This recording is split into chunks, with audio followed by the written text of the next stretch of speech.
Punjab house और भुलेखा अखबार पंजाबी का नुमाइंदा और पंजाब के मुद्दों उत्ते गल करने वाला और पंजाबी जबान के तहफ़्ज़ और पंजाब के तहफ़्ज़ के वाल नाल गल करने वाला मियाँ जलील अहमद साहब शरीफपुरी भी मौजूद ने। MPA भी रहे ने। सियासत और तसव्वुफ और सूफी इज़म दोवां दे नाल इन्हां दा तल्लक है ते साडी खुशकिस्मती है कि इंशाअल्लाह ताला ये भी पंजाब की अज जी वंड की गल हो रही है खिलाफ गल करनगे, पंजाबी की वंड के खिलाफ गल करनगे।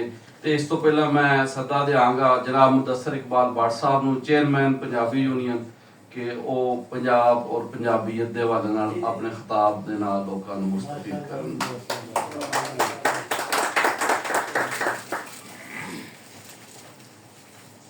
सज्जनों के मित्रों, मैं मेज़बान हाँ असलैम भट्टी साहब ने पता नहीं किस मैं तो शुक्रिया अदा कर सकना बुनियादी तौर पर चूँकि साढ़े कुछ दोस्त इस तकरीब नवे ने जो पंजाब हाउस तो जानो नहीं उन्होंने इतलास तो सिर्फ इन्ना अर्ज कर दिया कि ये पंजाब हाउस का बुनियादी थीम तो मकसद पंजाबी जबान की प्रमोशन और असी ये समझने हाँ कि इस खिते इस्लाम वजीया पंजाबी फैलिया।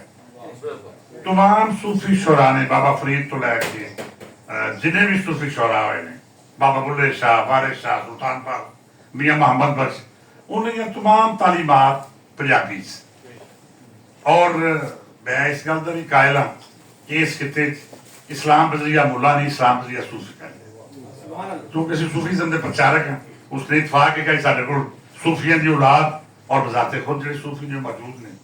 तो इस गल का फायदा उठाते हुए मैं जरूर अर्ज करांगा कि असी पंजाबी जबान की प्रमोशन वास्ते काम कर रहे हैं। अज का यह महफिल जी सी क्योंकि साडी एक रवानियत का भी साडा क्या है, मैं खुद हजरत क्यारियां ने शरीफ का मुरीद हाँ, मेरे वालिद साहब क्यारियां और एक तकोन है करमाना शरीफ शरदपुर शरीफ जो यकीनन इनके बुनियाद एक के। सो अज मैं अपने बहुत ही बुजुर्ग और काबिल एहतराम असातिज़ा की मौजूदगी ये अर्ज करना चाहवागा कि असी जिहड़ा बेड़ा पंजाबी जबान की बढ़ोतरी का, पंजाबी जबान की प्रकार का, पंजाबी जबान की स्कूलों के कॉलेज लागू कराने चुके वो पिछे इको गल कार फरमाए कि असी समझने हैं कि नवी नस्ल पंजाबी पढ़ेगी तो सूफी शुरा सूफिया की तालीमात तो आया हो, सूफी शुरा के कलाम तो इस्तेफादा करेगी और अगर असी सूफिया के कलाम तो इस्तेफादा करांगे तो यकीनन सानू अच्छा इंसान बनना पड़ेगा और असी एक अच्छा मुआशरा तक नहीं दे सकेंगे। लिहाजा साडा सारा बुनियादी टीचा, बुनियादी मकसद इस इदारे का एको ही है कि असी लोगों को पंजाबी वाल रागत करिए। मुशर्रफ भाई इस्लाम तो हो ही हुए हैं, मुशर्रफ भाई पंजाबी करने को सो इससे मैं अपने बुजुर्गों को एक गुजारिश करांगा कि साडे नाल इस मुआमलत फरमान।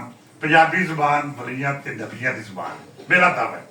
लिहाजा इसकी तरवीज वास्ते सानू काम करना चाहिए, सानू गवर्नमेंट से प्रेशर पाना चाहिए कि जिवें बाकी सूबे उनकी जबाना लागू नहीं और पूरी दुनिया मैं कुछ 40-45 मुल्क फिर आवागा, कोई मुल्क ऐसा नहीं जिथे उन्होंने जबान जरिए तालीम नहीं, जिथे उन्होंने मदर लैंग्वेज कॉलेज स्कूलों की जबान नहीं।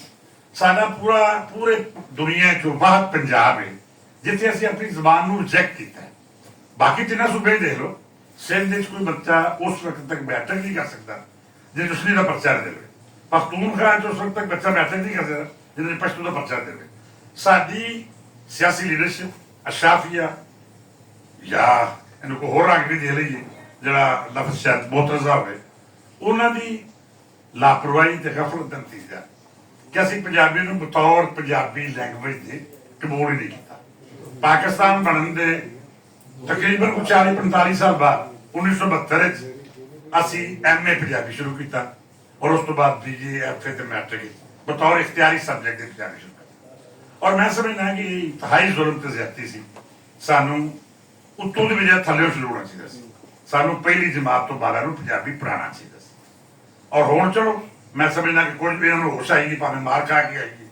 मौजूदा पंजाब हुकूमत ने पिछले 2 महीने पहले एक बिल पास किया है कि तमाम पंजाब के स्कूलों पहली तो 5वीं तक पंजाबी लाजमी सब्जेक्ट पढ़ाई जाए। एक खुशाइन गल है, लेकिन ये एक असैम्बली च होशान उठ पई है कि जनाब साढ़े चूंकि लहजे मुख्तलिफ ने, लिहाजा असी हर जिले हर इलाके उस लहजे की गल करिए ਹਾਲਾ ਮੇਰਾ ਈਮਾਨ ਔਰ ਮੇਰਾ ਯਕੀਨ ਇਸ ਗੱਲ ਤੇ ਪੀਰ ਸੈਯਦ ਨਾਜ਼ਮ ਸ਼ਾਹ ਸਾਹਿਬ ਤਸ਼ਰੀਫ ਲੈ ਆਏ ਨੇ।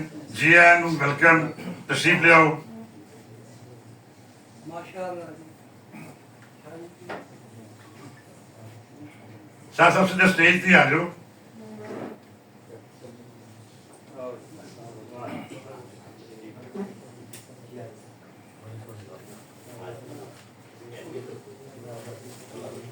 ਜੀ ਪੀਰ ਸਾਹਿਬ ਜੀ ਆਇਆਂ ਨੂੰ, ਬਿਸਮਿਲ੍ਲਾ। ਸੋ ਮੈਂ ਗੱਲ ਨੂੰ ਇਖਤਾਮ ਵਾਲੇ ਪਾਸੇ ਲੈ ਕੇ ਜਾਵਾਂ ਕਿ ਬੁਨਿਆਦੀ ਮਕਸਦ ਸਿਰਫ ਇਹ ਹੈ ਕਿ ਜਿਵੇਂ ਬਾਕੀ ਸੂਬਿਆਂ ਵਿੱਚ ਪੰਜਾਬੀ ਜ਼ੁਬਾਨ ਜ਼ਰੀਆ ਤਾਲੀਮ ਹੈ, ਸਕੂਲਾਂ ਤੇ ਕਾਲਜਾਂ ਦੀ ਲਾਜ਼ਮੀ ਜ਼ੁਬਾਨ ਹੈ, ਸਾਨੂੰ ਵੀ ਇਸ ਸੇ ਗੌਰ ਕਰਨ ਦੀ ਲੋੜ ਹੈ। ਔਰ ਮਨ ਅਸਲ ਕੌਮ ਸਾਨੂੰ ਇਸ ਗੱਲ ਤੇ ਤਵੱਜੋ ਦੇਣ ਦੀ ਲੋੜ ਹੈ, ਭਾਵੇਂ ਉਹ ਮੌਲਵੀ ਹੈ, ਭਾਵੇਂ ਉਹ ਆਲਮੇ ਦੀਨ ਹੈ। ਔਰ ਮੈਂ ਇਹ ਸਮਝਦਾ ਵਾਂ ਕਿ ਅਗਰ ਕੋਈ ਮੌਲਵੀ ਗੱਲ ਪੰਜਾਬੀ ਚ ਕਰ ਰਹੇ ਗੱਲ ਛੇਤੀ ਸਮਝ ਆਉਂਦੀ ਹੈ। ਅੱਛਾ, ਉਰਦੂ ਦੀ ਗੱਲ ਮੈਨੂੰ ਤੇ ਬੜੀ ਦੇਰ ਨਾਲ ਸਮਝ ਆਉਂਦੀ ਜਾ ਕੇ, ਇਹ ਨਹੀਂ ਪਤਾ ਨਹੀਂ ਕੀ ਵਜ੍ਹਾ ਹੈ, ਜਾਂ ਸਾਡੇ ਜਨਮ ਦਿਨ ਵਿੱਚ ਪੰਜਾਬੀ ਫਸੀ ਹੈ। तो सो उलमाए इकराम की भी गुजारिश है वो अपनी तमाम तालीमात को कोशिश कर कि यह लोग जो पंजाबी ज्यादा बेहतर समझते हैं, इनके अंदर पंजाबी है वो पंजाबी देन और पंजाबी जरिए तालीम बनाने वास्ते, पंजाबी स्कूलों के कालजां की जबान बनाने वास्ते, पंजाबी वारकार की जबान बनाने वास्ते अपनी जेद सारे नाल रल के कर। सो मैं एक बार फिर अपने तमाम मौजूद मेहमानों का बिलखसूस पीराने उजान का मशकूर हाँ कि ਅਸੀਂ ਤੇ ਇਹਨਾਂ ਸੂਫੀਆਂ ਦੇ ਕੰਮ ਨੂੰ ਲੈ ਕੇ ਤੁਰੇ ਹਾਂ। ਮੈਂ ਸਮਝਦਾ ਕਿ ਅਗਰ ਸੂਫੀਆਂ ਦੀ ਤਾਲੀਮਾਤ ਨੂੰ ਨਵੀਂ ਨਸਲ ਤੱਕ ਪਹੁੰਚਾ ਲਿਆ ਜਾਏ ਤੇ ਅਸੀਂ ਇੱਕ ਬਹੁਤ ਅੱਛਾ ਮੁਆਸ਼ਰਾ ਖਰੀਦ ਸਕਦੇ ਹਾਂ। ਇਹ ਗੁੰਡਾਗਰਦੀ, ਬਦਮਾਸ਼ੀ ਵਾਲੀ ਗੱਲ ਨਹੀਂ ਕੋਈ, ਕਿਉਂਕਿ ਸਾਡੇ ਸੂਫੀਆਂ ਇੱਕੋ ਹੀ ਦਰਸ ਦਿੱਤਾ ਹੈ, ਮੁਹੱਬਤ ਦਾ, ਅਮਨ ਦਾ, ਰਵਾਦਾਰੀ ਦਾ। ਬਹੁਤ ਸ਼ੁਕਰੀਆ, ਬਹੁਤ ਮਿਹਰਬਾਨੀ।